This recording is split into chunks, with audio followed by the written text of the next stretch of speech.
बात करते हैं जी न्यू पब्लिक मैनेजमेंट की कि न्यू पब्लिक मैनेजमेंट जो है वो क्या है। अब देखिए हमने लास्ट में बात की ट्रेडिशनल पब्लिक एडमिनिस्ट्रेशन की कि भाई जो रिवायती पब्लिक एडमिनिस्ट्रेशन है वो क्या है, जिसमें हमने एक फिक्स स्ट्रक्चर देखा, एक फिक्स मॉडल देखा और हमने उसकी कैरेक्टरिस्टिक्स देखी और ब्यूरोक्रेसी के साथ में कैरेक्टरिस्टिक देखी। अब हम बात करते हैं न्यू पब्लिक मैनेजमेंट की। तो देखिए जब हमने ये देखा कि जो ट्रेडिशनल पब्लिक एडमिनिस्ट्रेशन है वो फेल हो चुकी है, हम ये कह रहे हैं कि वो इनएफिशिएंट है, ठीक है। जो कंटेम्प्रेरी ऑर्गेनाइजेशंस हैं वो एक्चुअली में इनएफिशिएंट हैं आवाम को या पब्लिक को जो है वो सर्व करने में। तो आवाम को अगर सर्व करने में वो इनएफिशिएंट है तो अल्टीमेटली उनकी इनएफिशिएंसीज को हमने क्या करना है, ओवरकम करना है। तो ये जो न्यू पब्लिक मैनेजमेंट है ये रॉबर्ट बेहन साहब जो है ये इसको बताते हैं कि भाई जब हम बात करते हैं तो हमारा पर्पस ये है न्यू पब्लिक मैनेजमेंट का कि हमने पब्लिक सेक्टर जो है, ठीक है, उस पब्लिक सेक्टर को हमने क्या करना है और ज्यादा बेहतर करना है। उसकी जो परफॉर्मेंस है, ठीक है, उस परफॉर्मेंस को हमने बहुत ज्यादा बेहतर करना है और यही जो उसकी परफॉर्मेंस बेहतर करना है यही रॉबर्ट बेहन साहब के अकॉर्डिंगली न्यू पब्लिक मैनेजमेंट है, ठीक है। कि न्यू पब्लिक मैनेजमेंट का मतलब ये है कि जो ट्रेडिशनल है इससे हमने थोड़ा एक स्टेप आगे जाना है। अब क्योंकि चैलेंजेस जो हैं वो हम ये कहते हैं बदल चुके हैं, तो जब हम चैलेंजेस कहते हैं बदल चुके हैं तो अल्टीमेटली अब हमें इंतजामिया का मॉडल भी बदलना होगा, ठीक है। अब ऐसा नहीं कि सारे का सारा मॉडल हम बदल दें। जो ट्रेडिशनल एडमिनिस्ट्रेशन है उसमें देखा हमने बहुत अच्छी अच्छी चीजें मौजूद हैं जो अभी भी फॉलो हो रही हैं, लेकिन अब क्योंकि चैलेंजेस मुख्तलिफ हैं तो अल्टीमेटली हमें उसके अकॉर्डिंगली, जैसे देखिए पाकिस्तान में भी एक डिबेट अभी भी चल रही है और पिछले 10-15 साल से चल रही है, बार बार रिपीट होती है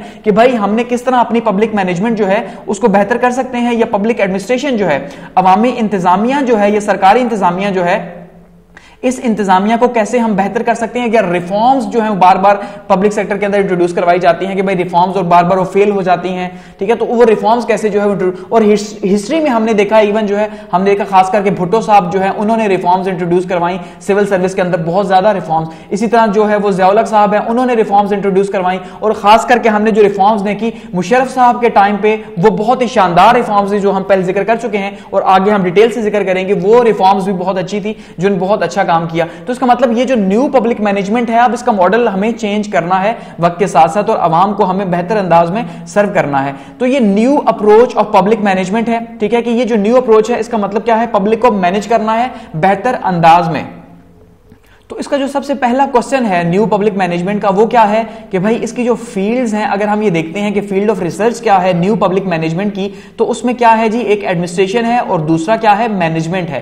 कि एडमिनिस्ट्रेशन और मैनेजमेंट जो है अब ये इसकी फील्ड ऑफ रिसर्च है कि किस तरह से एडमिनिस्ट्रेशन को मैनेजमेंट के साथ लिंक करके उसको बेहतर किया जाए। इसका सारे का सारा गोल ही जो है वो मैनेजमेंट के ऊपर लिंक करता है और एडमिनिस्ट्रेशन के ऊपर लिंक करता है कि किस तरह से मैनेजमेंट को बेहतर करके उस एडमिनिस्ट्रेशन के अंदर जो है वो अप्लाई करके उसको मजीद बेहतर किया जाए पब्लिक सेक्टर के लिए। तो इसमें हमारे पास यहां पे एक प्रोफेसर साहब हैं, हुड, प्रोफेसर हुड जो हैं ये लंदन के एक प्रोफेसर हैं, ठीक है, जिन्होंने 1991 में जो है 7 डॉक्टोरियल कंपोनेंट्स दिए थे कि भाई इस डॉक्ट्राइन के तहत जो है ये जो न्यू मैनेजमेंट है पब्लिक मैनेजमेंट, क्योंकि पब्लिक पॉलिसी और मैनेजमेंट के प्रोफेसर से थे तो इन्होंने जो है ये बताया कि भाई अगर ये 7 डॉक्ट्राइन्स जो है अगर हम कंपोनेंट्स शामिल करते हैं तो ये जो पब्लिक मैनेजमेंट है वो बेहतर होगी या ये उसका हिस्सा हो सकते हैं। पहले पे क्या है, hands on professional and management in the public sector, सबसे पहली चीज ये है। दूसरे पे क्या है जी, एक्सप्लिसिट स्टैंडर्ड्स ऑफ मेजरमेंट और मेजर्स ऑफ परफॉर्मेंस, जिसे पीआई इंडिकेटर्स भी कहते हैं नॉर्मली। थर्ड पे क्या है जी, एम्फेसिस ऑन आउटपुट कंट्रोल, कि आउटपुट कहां से क्या आ रहा है। फोर्थ पे क्या है, shift to the disaggregating of unit. Fourth पे क्या है, shift to the greater competition. अच्छा यहां पे ये देखिए अब ये क्या बताने की क्या कोशिश कर रहे हैं, ये बताने की कोशिश कर रहे हैं कि आपको चीजों को, अगर आप न्यू पब्लिक मैनेजमेंट की तरफ जाएंगे तो आपको चीजों को चेंज करना पड़ेगा, ठीक है। अब देखिए जैसे ये कह रहे हैं कि भाई हैंड्स ऑन जो है प्रोफेशनल मैनेजमेंट होगी पब्लिक सेक्टर के अंदर, एक चीज तो ये है। दूसरा ये कह रहे हैं कि भाई परफॉर्मेंस को हम मेजर करें, ठीक है, जिनको भी जो भी मैनेज कर रहे हैं उनकी परफॉर्मेंस को मेजर किया जाए।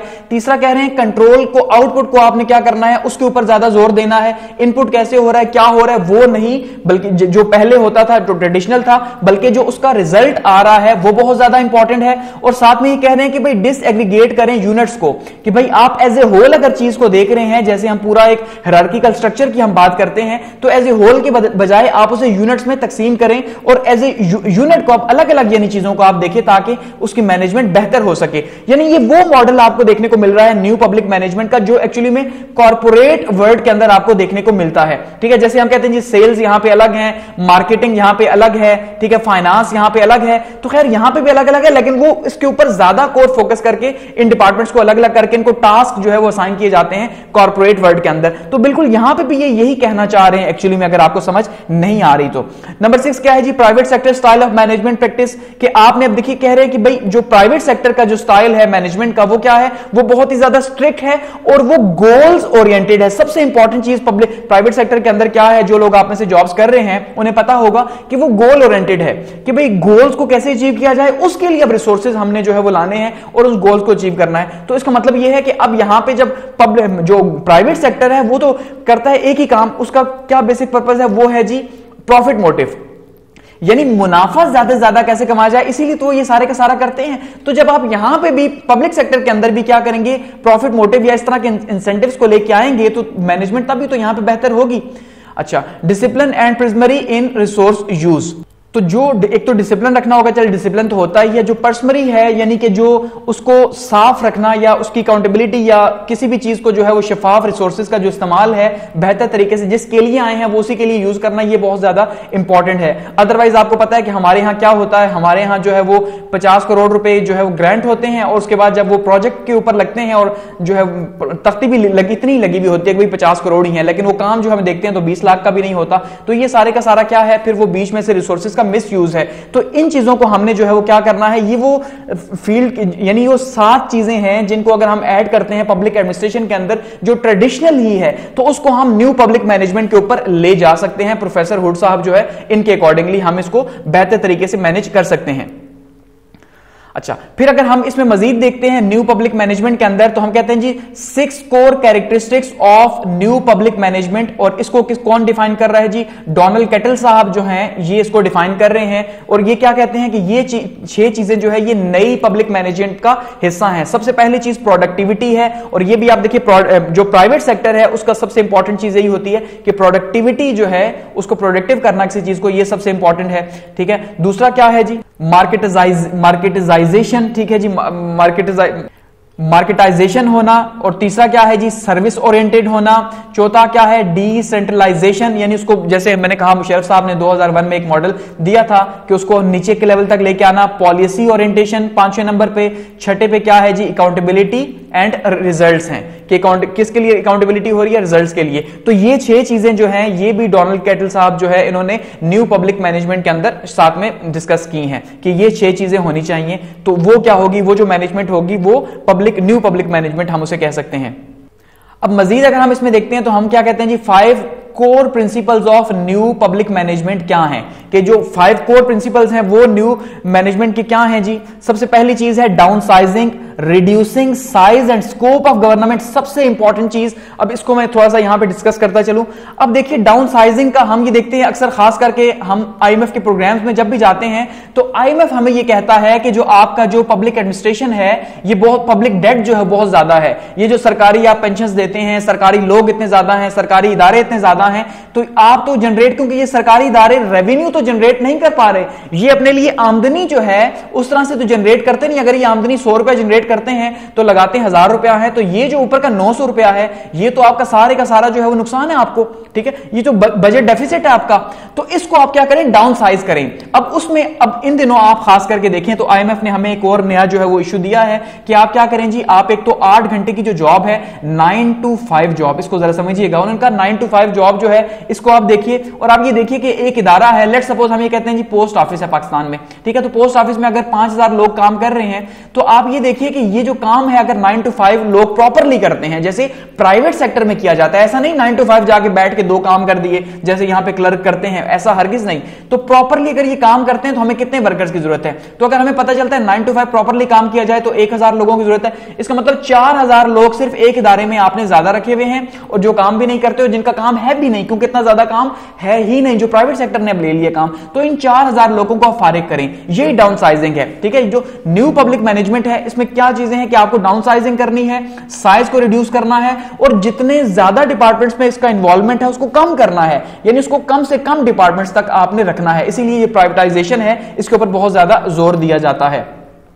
अच्छा, दूसरा क्या है जी, मैनेजेरियलिज्म, बिजनेस प्रोटोकॉल्स इन गवर्नमेंट, कि ये बहुत मुश्किल है लेकिन ये बहुत जरूरी है कि आपने मैनेजमेंट को प्रमोट करना है। और मैनेजमेंट को आप कैसे प्रमोट करेंगे कि जो बिजनेस मॉडल है, जो जैसे मैंने कहा कि प्रॉफिट मोटिव जिसका होता है, वो प्रॉफिट मोटिव मॉडल आपको बिजनेस वाला लेके आना पड़ेगा, वो प्रोटोकॉल्स लेके आने पड़ेंगे गवर्नमेंट के अंदर। वैसे ही अकाउंटेबिलिटी, वैसे ही एहतिसाब होगा, वैसे ही उसको यूनिट्स के अंदर डिवाइड होगा, हर एक जो है उसके ऊपर आंसरेबल होगा। और मैनेजेरियल जो स्किल्स हैं उनको बहुत ज्यादा पॉलिश करना होगा गवर्नमेंट सेक्टर के अंदर, ब्यूरोक्रेसी को, ये बहुत ज्यादा जरूरी है। अच्छा, डिसेंट्रलाइजेशन उसको करना होगा। यदि अब जैसे लोकल गवर्नमेंट है तो उसको हम नीचे लेवल पे लेके आ रहे हैं, तो इसको भी हम इसी तरह डिसेंट्रलाइज करके हम जो लेके जाएं छोटे लेवल के ऊपर। Moving decision making closure. Next क्या है जी, डीब्यूरोक्रेटिसाइजेशन, रीस्ट्रक्चरिंग गवर्नमेंट, यानी कि जो ब्यूरोक्रेटिक मॉडल है सारे का सारा, ठीक है, और इन्हीं का सारा कंट्रोल है, इसको हमें तोड़ना है और इसको जो है रीस्ट्रक्चर करना है गवर्नमेंट के मॉडल को। और एम्फेसिस किसके ऊपर करना है, रिजल्ट्स के ऊपर रादर देन प्रोसेसेस, कि वो काम कैसे हो रहा है। देखिए अब यहां पे हम एक कॉन्सेप्ट यूज करते हैं रेड टेपिज्म का, ठीक है। रेड टेपिज्म में क्या चीज है कि एक फाइल अगर आपकी गवर्नमेंट के पास चली जाती है और उसके बाद वो 50 डिपार्टमेंट्स में घूमती है और उसको पता नहीं कितना टाइम लग जाता है, और फिर वो करते करते करते जो है ना वो तकरीबन साल 2 साल का प्रोसेस लग जाता है, बहुत कम भी हो तो 3 माह तो आपको लगेंगे ही लगेंगे। तो ये क्या है, ये सारे का सारा प्रोसेस के अंदर एंगेज कर दिया गया, लेकिन उसका रिजल्ट शायद वो आपके हक में आए, शायद आपके हक में आए ही ना। तो उससे बेहतर ये है प्राइवेट मॉडल के ऊपर कि आप इस प्रोसेस को, जैसे हम कहते हैं वन विंडो ऑपरेशन, जैसे सीपैक के प्रोजेक्ट्स के लिए वन विंडो ऑपरेशन किया गया, ठीक है, तो आप वन विंडो ऑपरेशन करें। उस वन विंडो ऑपरेशन के तहत ये जो रेड टेपिज्म है, जो ब्यूरोक्रेसी चीजों को लटकाती है, ये आप खत्म करें, ठीक है। और जो गोल्स हैं और जो रिजल्ट्स हैं खास करके उनके ऊपर फोकस ज्यादा करें, बजाय इसके कि एक फाइल 50 डिपार्टमेंट्स में घूमे, वहीं एक जगह से काम क्लियर हो जाए तो मसला हल हो जाए। तो ये रिस्ट्रक्चरिंग बहुत ज्यादा जरूरी है, चीजों को लटकाना जो है ये खराबी है। और यही ये सारे का सारा ब्यूरोक्रेटिक हर्डल्स हैं ये रेड टेपिज्म के।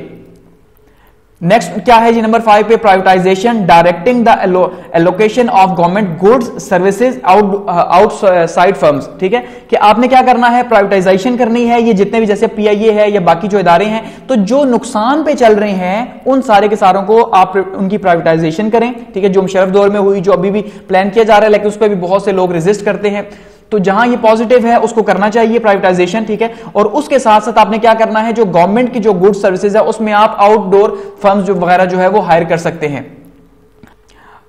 साथ में क्या करना है जी, आपने जो फोकस करना है किस थ्योरी के ऊपर, प्राइवेट सेक्टर की जो थ्योरी है उसके ऊपर, और बिजनेस फिलॉसफी जो है उसके ऊपर फोकस करना पड़ेगा। ये कोर वैल्यूज हैं न्यू पब्लिक मैनेजमेंट की। इंप्रूव करनी पड़ेगी efficiency, effectiveness of public services की, ठीक है। और ये सबसे ज्यादा जो कॉन्सेप्ट है जो न्यू पब्लिक मैनेजमेंट या मैनेजमेंट का जिन्हें गुरु कहा जाता है वो है पीटर डकर साहब, ठीक है। तो पीटर डकर जो है उनको ये माना जाता है कि उन्होंने ये इंट्रोड्यूस करवाया जी, introduction of concept of public management का, न्यू पब्लिक मैनेजमेंट का। क्योंकि जो मैनेजमेंट है, खास करके जो मैनेजमेंट साइंसेस से जो स्टूडेंट्स लिंक करते हैं उन्हें पता होगा कि जो मैनेजमेंट के गुरु माने जाते हैं पीटर डकर साहब हैं, ठीक है। और इनको जो है वो अथॉरिटी माना जाता है मैनेजमेंट के ऊपर। तो इनकी जो बुक्स वगैरह है आप स्टडी कर सकते हैं बेहतर मैनेजमेंट के लिए। तो ये उनका एक मॉडल है, यानी कि उन्होंने इंट्रोड्यूस करवाया कि अगर आप ये चीजें लेके आते हैं मैनेजमेंट के अंदर तो चीजें जो है बहुत ज्यादा बेहतर हो सकती हैं और उन्हें बेहतर किया जा सकता है। ये कोर वैल्यूज हैं न्यू पब्लिक एडमिनिस्ट्रेशन की, जो ट्रेडिशनल से हटके या उसे बदल सकती हैं।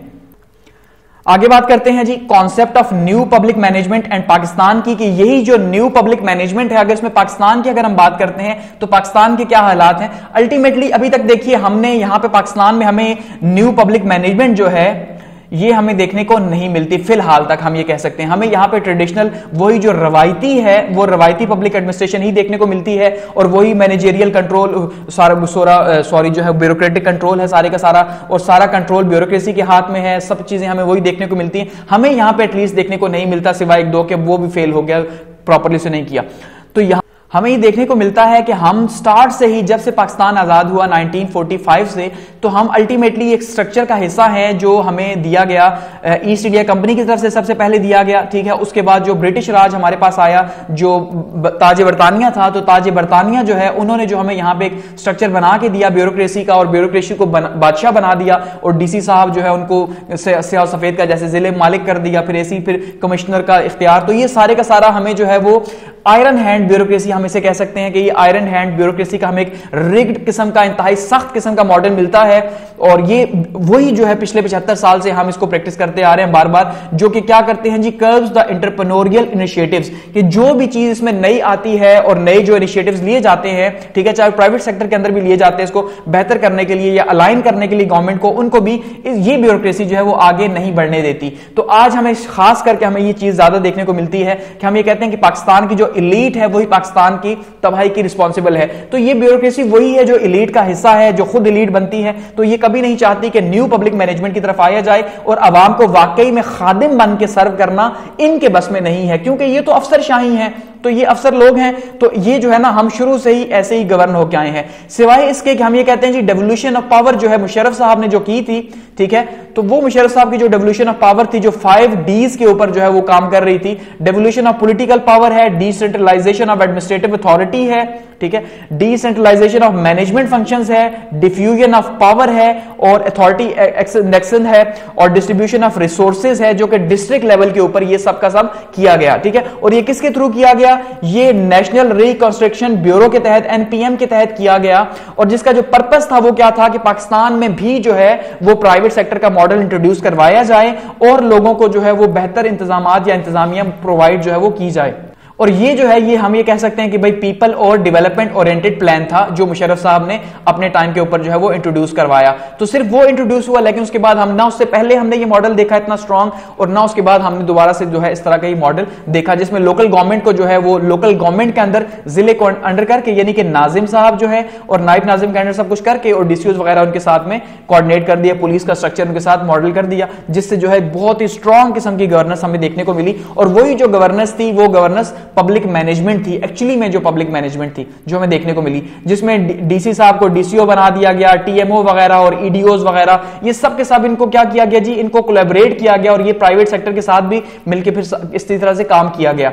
और नाजिम और नायब नाजिम जो है उनके परमानेंट ऑफिस किए गए, टेक्नोक्रेट्स का ये साथ में एक सेटअप जो है वो डेवलप किया गया, ठीक है, जो अपने फील्ड के जो टॉप लेवल के लोग थे, यानी उनको साथ में जो है वो इसके यूज किया गया।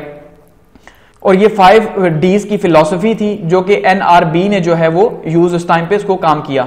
नेशनल रिकंस्ट्रक्शन ब्यूरो जो है उस पर बहुत ज्यादा काम किया गया। अब इसके ऊपर ऑलरेडी एक वीडियो मौजूद भी है, लेकिन हम डिटेल में जब अगले चैप्टर्स पे जाएंगे तो हम जो है उसके ऊपर मुशर्रफ साहब की जो फिलॉसफी है इसको डिटेल से हम आगे डिस्कस करेंगे। नेक्स्ट बात करते हैं जी, ये हमारा लास्ट टॉपिक है इस चैप्टर का, वो क्या है जी, governance approach to public administration.